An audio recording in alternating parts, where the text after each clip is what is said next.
ha sobrevivido a todo: una condena penal, 4 inculpaciones y 2 intentos de asesinato. Y aunque su caída fue anunciada 1000 veces, Donald Trump supo sacar provecho de cada uno de esos obstáculos y volverá en 2025 a la Casa Blanca. Parte de los republicanos lo abandonó después de que decenas de simpatizantes del magnate asaltaran el Capitolio en 2021. Pero en 4 años, el millonario de 78 años recuperó un control total sobre el partido y supo mantener el respaldo de sus partidarios. La imagen del expresidente levantándose con el rostro ensangrentado y el puño en alto, tras ser blanco de un intento de asesinato durante un mitin en julio en Pensilvania, se convirtió en la más impactante de la campaña. Y su llamado a la lucha, mientras los agentes del servicio secreto lo desalojaban, se convirtió en un grito de guerra para sus seguidores, que lo corearon en cada mitin. Se le cuestionó la elección de un vicepresidente divisivo, su retórica autoritaria, un discurso plagado de teorías conspirativas, mentiras sobre los huracanes e insultos a su oponente Kamala Harris. Pero una marea de estadounidenses lo respalda, convencidos de que el neoyorquino, que hizo fortuna en el sector inmobiliario, comprende sus dificultades mejor que nadie. Cuando estuvo en la Casa Blanca, Trump rompió con todos los convencionalismos. En nombre de su lema Estados Unidos primero, trató con rudeza a los aliados del país, inició una escalada con Irán sobre el programa nuclear y expresó fascinación por líderes autoritarios como el ruso Vladimir Putin o el norcoreano Kim Jong-un. Logró escapar en 2 ocasiones a intentos de destitución, pero no pudo ser reelegido en 2020, una derrota frente a Joe Biden que nunca reconoció.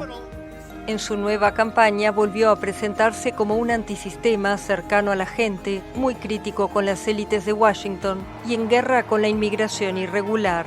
Condenado por un delito penal a finales de mayo, el nuevo presidente tiene 4 inculpaciones pendientes.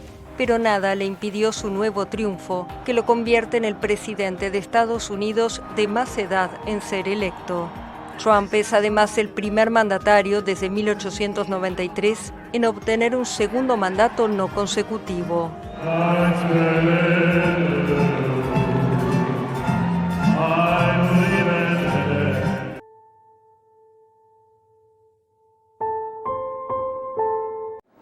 Socialismo. He was the revolutionary leader who put Cuba on the world stage and made himself a world player, the communist adversary for 10 U.S. presidents. For nearly 5 decades, he wore the trademark beard and army fatigues, giving his fiery speeches against what he called the evils of imperialism. The last battle will be fought in the capital. You can be sure. In the 1950s, Castro led the overthrow of Cuban dictator Fulgencio Batista. After victory in 1959, he appeared on Edward R. Murrow's Person to Person, a rebel in pajamas. Tell me, Fidel Castro, are you concerned at all about the communist influence in Cuba? Oh, I am not worried because really there is not threat about communism here in Cuba. Castro executed former Batista officials and began to nationalize American-owned property. The U.S. broke off relations and imposed a trade embargo. In 1961, President Kennedy authorized a force of CIA-trained Cuban exiles to try to overthrow Castro. The invaders were crushed as they waded ashore at the Bay of Pigs. Castro embraced communism and moved closer to the Soviet Union. This is the CBS News Extra. In 1962, the U.S. found evidence of Soviet nuclear missiles in Cuba. I have directed the armed forces to prepare for any eventuality. The nuclear clock ticked down and then stopped. The Soviets agreed to remove the missiles. In exchange, the U.S. promised not to invade Cuba. Castro's Cuba is a land of contradictions. It has free medical care and its literacy rate is among the world's highest. But political opposition is suppressed and the economy is a disaster. Those antique cars on shabby roads became as much a symbol of Cuban life as cigars or music. Twice, Castro unleashed a mass exodus of Cuban refugees onto U.S. shores. And with the decline of the Soviet Union and its support, Cuba faced economic ruin in the 1990s, forcing Castro to encourage tourism and foreign investment.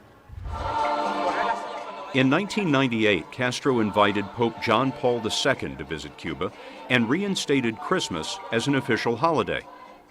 Castro once told CBS News how he wanted to be remembered. That he was a socialist, that Castro wanted a more egalitarian society, a society as many other men has dreamed of in the past. Cristo entre ellos. Jesus among them. In July 2006, Castro had intestinal surgery and announced a temporary transfer of power to his brother Raul. The transition became permanent as Castro's health declined and the fiery revolutionary faded from public view.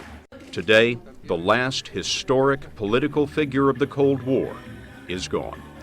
Scott Pelley, CBS News, New York.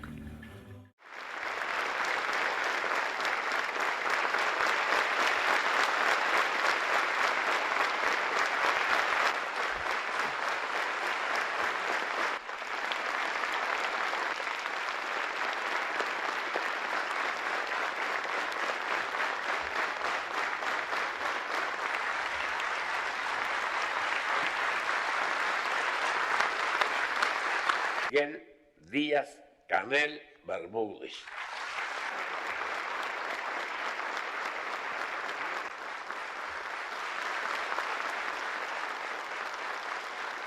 Nuestra generación entiende la responsabilidad que asume al aceptar este reto y declara ante la generación histórica su honra y orgullo por dar continuidad a la revolución.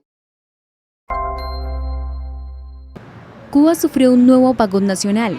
Se trata del tercero que afronta el país en menos de 2 meses y ocurrió tras el fallo en una central termoeléctrica clave para el sistema eléctrico nacional.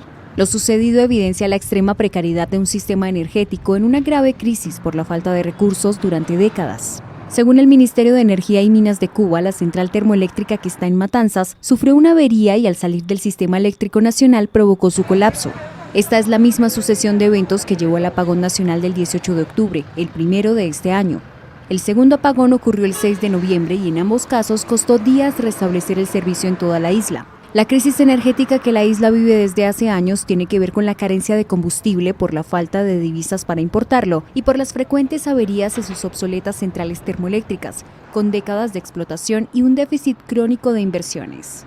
El Ministerio de Energía ha asegurado a la prensa estatal que la reconexión será relativamente más rápida que en las veces anteriores. Los frecuentes apagones lastran la economía de la isla, que ya se contrajo un 1,9% en 2023. Cansados de sobrevivir en lugar de vivir, muchos cubanos están saliendo de la isla, y en números nunca antes vistos. El deterioro económico que sufre el país caribeño ha llevado a unas 270,000 personas, en su mayoría gente joven, a emigrar en 2022. Una cifra que supera la del éxodo de Mariel en 1980 y la de la crisis de los balseros en 1994, 2 de las mayores oleadas migratorias en la historia cubana. Que se trata del éxodo más masivo, más cuantioso en un solo año en toda la historia de Cuba. Lo que en este momento parecería ser que con una cantidad tan grande de personas que están llegando repentinamente, con una economía que efectivamente acaba de salir del COVID o está saliendo del COVID, se hace difícil, ¿no?, poder integrar a tantos inmigrantes recién llegados. La decisión de dejar todo atrás y emigrar no es fácil para los cubanos, pero las largas colas para conseguir alimentos, los problemas energéticos, los sobreprecios, la censura y la falta de productos que ni siquiera con dinero se pueden conseguir, los expulsan literalmente de la isla. Muchos lo intentan por la vía marítima y otros por la frontera mexicana. Ya las personas hacen de todo en Cuba con el tema económico por tal de hacer esa travesía, venden sus casas. En el caso de nosotros vendimos nuestra casa, vendimos nuestros bienes, vendimos todo lo que teníamos. Nosotros nos quedamos sin nada, con el riesgo de que si nos deportaban, pues llegábamos a Cuba sin nada, lo habíamos perdido todo. Las calles sin gente y el malecón vacío son un reflejo de la crisis en Cuba, donde la pandemia y la mala gestión del gobierno de Díaz-Canel han acabado con las esperanzas de mucha gente. Los cubanos están acostumbrados a ver a familiares y amigos emigrar, pero esta vez el fenómeno migratorio parece no tener antecedentes. El presidente electo Donald Trump sigue conformando lo que será su gabinete para su nueva administración. Hoy sabemos quién ocupará una de las posiciones más altas. Se espera que Donald Trump nombre próximamente al senador por Florida, Marco Rubio, como secretario de Estado. El político de ascendencia cubana sería el primer latino en ocupar el cargo diplomático más importante del país. Rubio, de 53 años, fue una figura constante durante las campañas presidenciales de Trump, aunque no siempre mantuvieron las mejores relaciones. Sin embargo, se llegó a especular incluso que podría ser su elección para ser su compañero de fórmula en la más reciente contienda. Tras la victoria electoral de Donald Trump, Rubio se refirió a la reforma migratoria desde un enfoque hemisférico. Recordemos que la carrera política de Marco Rubio empezó en West Miami como comisionado de esa ciudad. Fue miembro y presidente de la Cámara de Representantes de Florida y representa al estado en el Senado, donde ocupó el cargo de jefe del Comité de Asuntos Exteriores de ese cuerpo.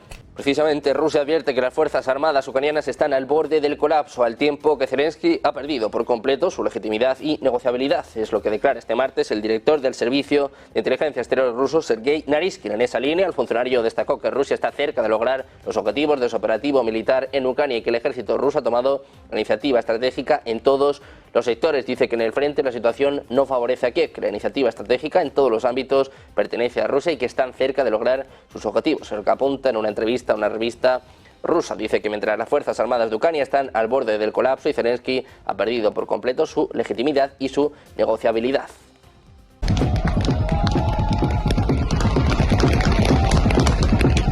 Disparando al aire. Así celebraban en Siria la caída del gobierno de Bashar al-Assad luego de que las tropas rebeldes tomaran el control total de la capital, Damasco, tras una acelerada ofensiva de 10 días. El término de un régimen familiar que gobernó Siria con puño de hierro durante más de 50 años y que este 8 de diciembre llegó a su fin. وإطلاق سراح جميع المعتقلين المظلومين من سجون النظام. إن غرفة عمليات فتح دمشق تهيب بالإخوة المجاهدين والمواطنين. Incluso los rebeldes llegaron hasta el Palacio Presidencial en busca del líder sirio, pero la residencia estaba completamente vacía. Bashar al-Assad, el hombre que gobernó Siria por 24 años, había abandonado el país con rumbo desconocido. In the last few moments, we have heard from the Russian state media TASS reporting that President Bashar al-Assad and his family members have arrived in Moscow and Russia is providing them with asylum. En este registro ya se veía la estrecha relación entre ambos mandatarios. Ahora, Bashar al-Assad pisó nuevamente suelo de uno de sus aliados, Rusia. Aquí es donde actualmente se encuentra el derrocado ex líder de Siria y su familia. Huida que no solo fue celebrada en las ciudades de Siria, sino también en distintos países del mundo.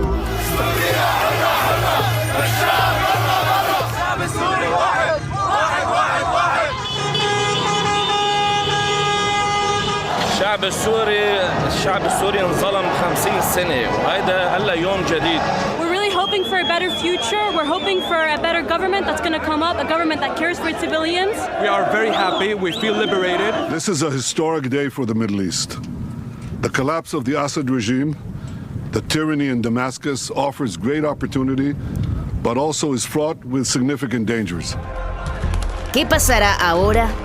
¿Podrá haber una transición pacífica del poder en Siria? Los ojos del mundo están puestos en Medio Oriente.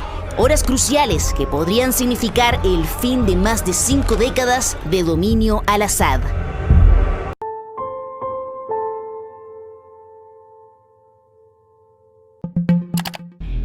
I want to introduce you our next president, Joe Biden.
Un retroceso al deshielo cubano.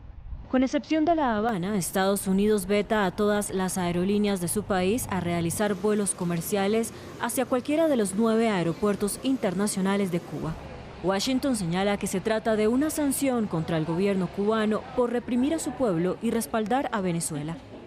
Hoy le pedí a la secretaria de Transporte, Elaine Chao, que suspenda el servicio aéreo programado entre Estados Unidos y todos los aeropuertos cubanos, excepto el aeropuerto José Martí de La Habana. Esta acción evitará que el régimen de Castro se beneficie de los viajes aéreos estadounidenses y use los ingresos para reprimir al pueblo cubano. La medida comienza a regir desde este 10 de diciembre, pero algunos viajeros aseguran que ya se están viendo afectados.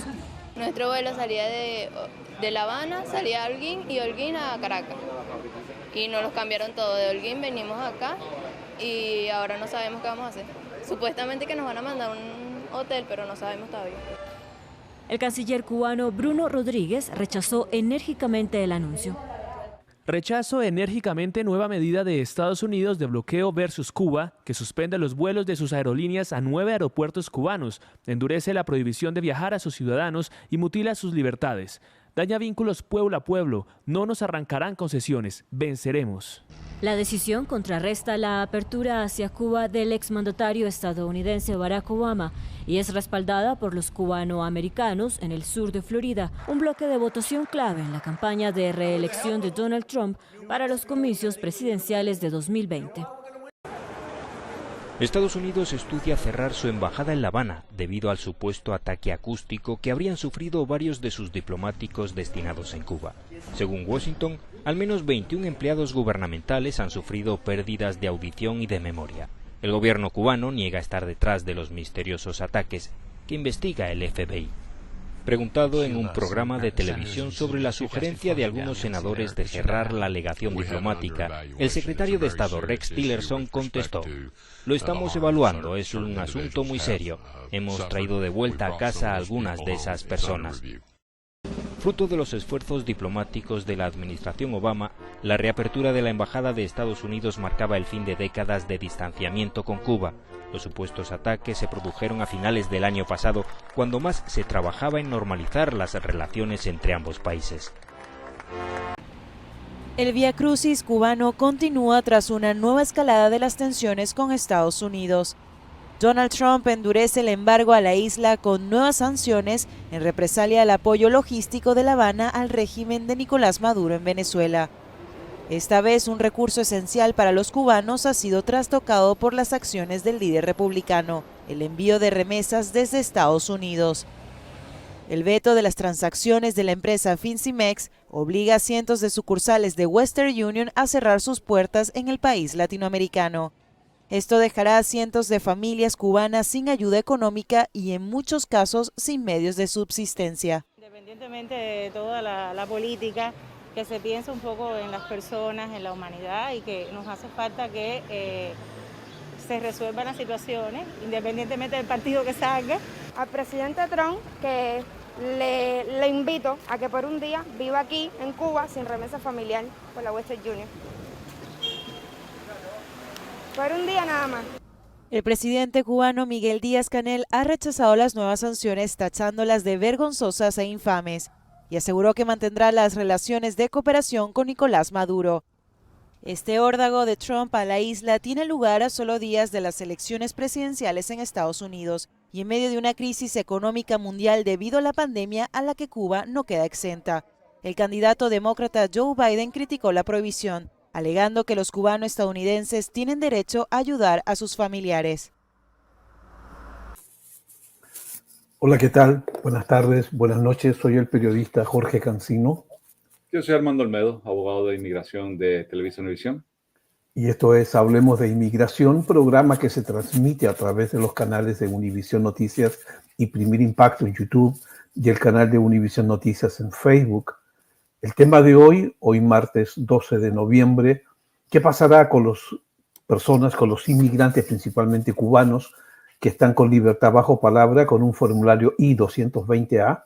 Sobre todo, que la semana pasada el presidente Donald Trump ganó las elecciones presidenciales a la demócrata y actual vicepresidenta Kamala Harris, y durante la campaña él ha advertido que una de sus primeras medidas estará enfocada en el regreso de la política migratoria de tolerancia cero. La gran pregunta, ¿qué va a pasar con las personas que tienen la I-220A? Como queremos responder el mayor número de preguntas posible para acelerar esta conversación, recibamos inmediatamente a la invitada al programa, la abogada Claudia Canizares, ella quien ejerce en Miami, Florida. Claudia, muchas gracias por estar nuevamente con nosotros en Hablemos de Inmigración.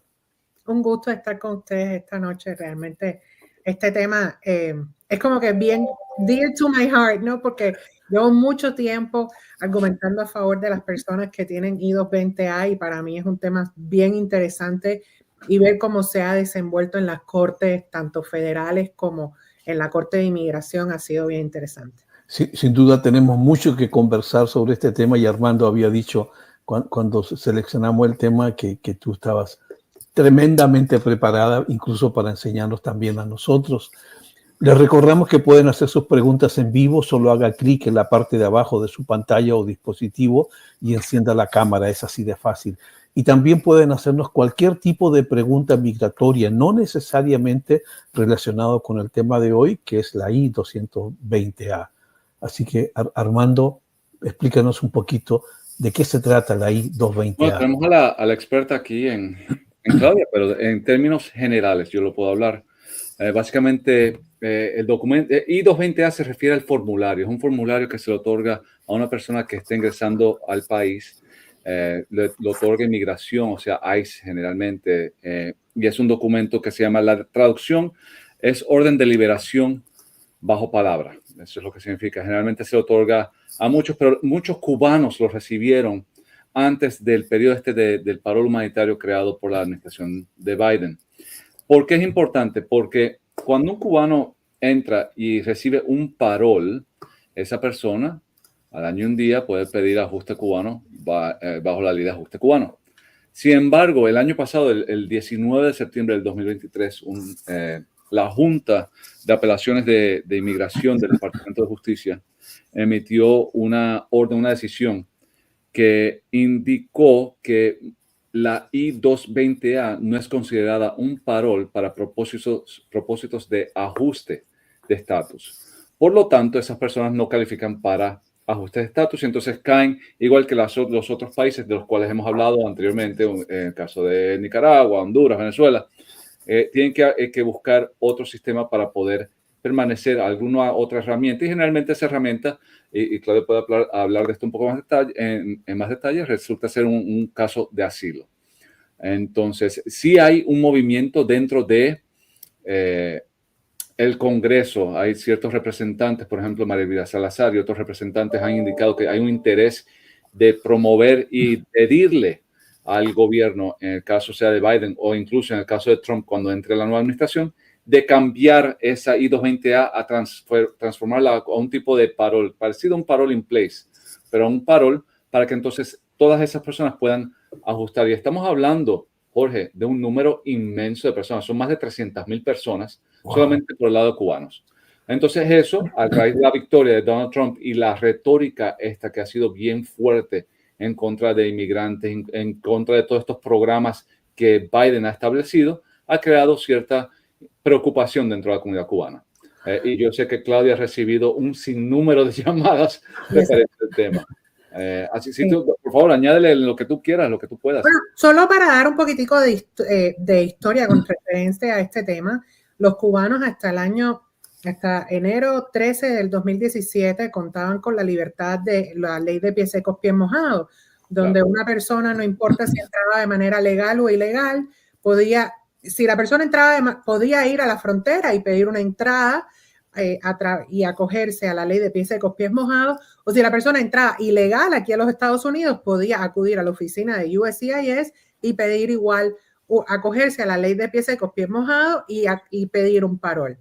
Entonces, todos los cubanos eventualmente eran elegibles para hacer la residencia y podían ajustarse aquí dentro de los Estados Unidos. A ser derogada esta ley, los cubanos desafortunadamente dicen, bueno, nosotros todavía tenemos una necesidad para entrar a los Estados Unidos, muchos de ellos por ser víctimas de persecución y deciden inmigrar e ingresar de todas maneras por vías.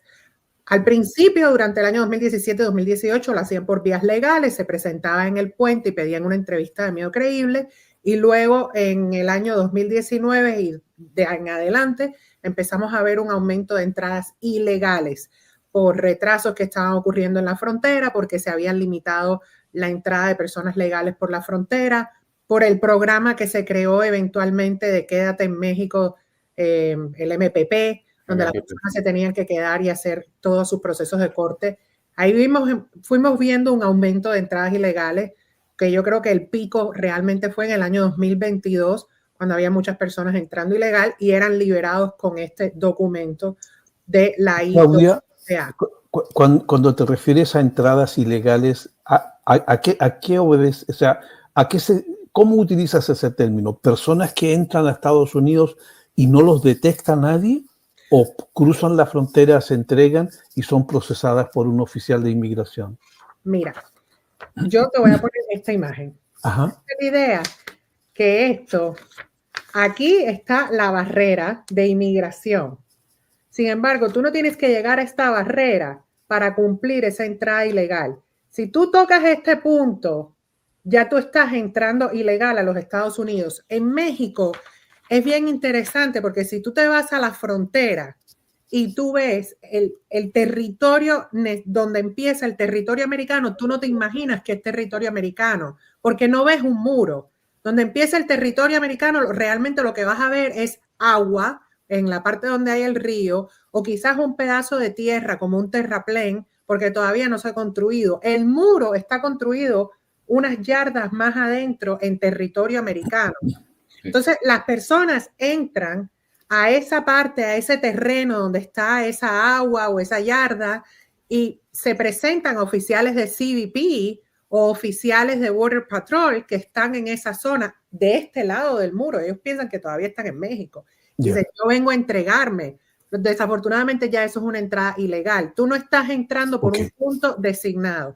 Una entrada legal se considera cuando tú entras por un punto designado por inmigración, ya sea un aeropuerto o un puerto marítimo o un puente, porque hay puentes en El Paso, por ejemplo, en Tijuana, donde son puntos designados de entrada. Y antes de ir a las preguntas, que ya hay un montón, y tengo otras por acá en el escritorio, las personas cuando ingresan y reciben una I-220A, ¿qué beneficios u obligaciones tiene ese documento? El beneficio es que la persona le permite la entrada a los Estados Unidos y que empiece su proceso de presentar su asilo y defender su caso. Es decir, ellos te dicen, no te voy a deportar, te voy a dar la oportunidad de que usted entre a los Estados Unidos y presentes un caso de defensa en contra de tu posible... Pero hay un plazo para pedir asilo, ¿verdad? Sí, un año. Un año. ¿Y qué pasa si se pasa del año? ¿Qué ocurre? Lo puedes pedir estando tarde, pero ya ahí tienes que presentar razones excepcionales de por qué lo estás presentando tarde y hay ciertos problemas. legales que se pueden presentar si lo pides después del año. Incluso si la persona entró ilegal después de mayo del 2023, también no califica para asilo. No califica para asilo. No califica Okay. para... Como ya tenemos la base de la explicación, vamos con las preguntas que... No es realista pensar en que vaya a haber deportaciones masivas desde Estados Unidos a Cuba. Cuba dejó claro que no habrá deportaciones masivas, o en otras palabras, que no va a aceptar a la cantidad de cubanos que Estados Unidos podría o quiere enviar de regreso a la isla. Esto lo dijo el viceministro de Relaciones Exteriores luego del diálogo establecido, como es habitual, 2 veces al año con el gobierno estadounidense sobre temas de inmigración. Este sería el último bajo la administración Biden y a pocas semanas de entrar a la Casa Blanca el presidente electo Donald Trump. Entre los migrantes en riesgo podrían estar los cubanos con I-220B o la orden de deportación, y en la cuerda floja están los cubanos con la I-220A. Recordemos que son cientos de miles con este documento sin un estatus migratorio legal en Estados Unidos. Fuentes de NBC News dijeron que, por supuesto, la administración entrante, la de Donald Trump, está preparando una lista de países a los que podrían enviar esos deportados si su país de origen no los acepta. En La Habana Vieja se suceden las villas de la época colonial, o lo que queda de ellas. El clima húmedo y la falta de cuidados ha convertido en ruinas casas en otro tiempo señoriales. Maricelis Colás pasó aquí gran parte de su vida. Pero como no vamos a vivir con miedo, yo por lo menos me pongo así cada vez que llueve, porque es que siento la piedra como me cae. Y el derrumbe no avisa, y cuando piedra cae... Hace pocas semanas, una casa del vecindario se derrumbó. Murieron 3 personas. Otros edificios siniestrados permanecen vacíos. Las casas las construyeron españoles hace unos 130 años. Tras la revolución castrista, el Estado las expropió. Ahora, estos edificios históricos se desmoronan. Esto es un refugio, prácticamente, de que uno está hasta que más o menos pueda resolverlo otra cosa y que la vida te sonría de otra manera. Pero casa como tal no tengo. Lo que sí puedo decirte, en cualquier momento lo que quedo debajo de donde estoy. La pandemia, la mala gestión económica, las sanciones. Cuba está en crisis permanente. Y no hay dinero para restaurar o construir nuevas casas.